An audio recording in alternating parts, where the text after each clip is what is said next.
Sinurpresa si Justin Brownlee ni Al Francis Chua. Naging emosyonal nga si Justin Brownlee.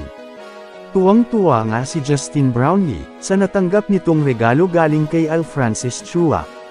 Yan ang ating pag-uusapan ngayon, at kung bago ka lang sa aking channel, pwede bang humiling ng isang like at subscribe.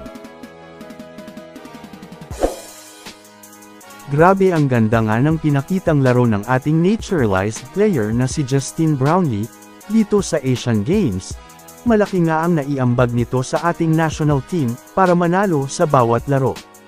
Deserve nga nitong si Justin Brownlee mabigyan ng malaking financial bonus, dahil malaki naman ang naitulong nito para makamit ng ating national team ang gintong medalya sa Asian Games, dahil ito nga ang nagpapanalo sa laban kontra sa China.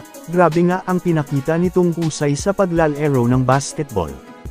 At madami nga ang humanga kay Justin Brownlee na mga professional basketball sa pinakita nito laro, kahit nga ang battle MC na si Looney ay humanga sa pinakita nitong laro. At pag-uwi nga ng ating national team sa Pilipinas ay may nakahanda na palang surpresa, si Al Francis Chua, para kay Justin Brownlee. Grabe nga ang ibinigay na regalo ni Al Francis Chua. Tuwang-tuwa nga itong si Justin Brownlee sa natanggap nitong regalo galing kay Al Francis Chua. Binigyan na si Justin Brownlee ng house and lot at binigyan din ito ng sports car. At nagpasalamat nga itong si Justin Brownlee kay Al Francis Chua. Napakaganda nga daw ng regalo niyang natanggap kay Al Francis Chua. At baliwala nga lang kay Al Francis Chua ang magbigay ng house and lot at sports car, kung deserve naman ng isang tao ito. Coach Tim Ko nagpapasalamat nga dito kay Justin Brownlee. Sobrang laki nga daw ng naitulong nito sa ating national team ngayong Asian Games. Kung hindi nga daw dahil dito kay Justin Brownlee, ay baka bronze nga lang daw ang nakuha natin ngayon sa Asian Games.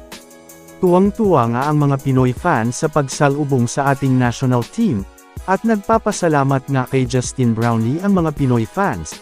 At mainit nga ang pagsalubong ng mga Pinoy fans sa ating national team, at pinagkagulohan nga si Justin Brownlee ng mga Pinoy fans. Sa tingin nyo mga ka-ballers, deserve ba talaga ni Justin Brownlee ang ibinigay na regalo ni Al Francis Chua kay Justin Brownlee? Comment mo naman ang iyong opinyon. Suportahan nga natin ang ating mga kababayan na naglalaro sa Japan B-League. Suportahan nga din natin ang bawat laro ng ating kababayan na naglalaro sa iba't ibang dako ng bansa.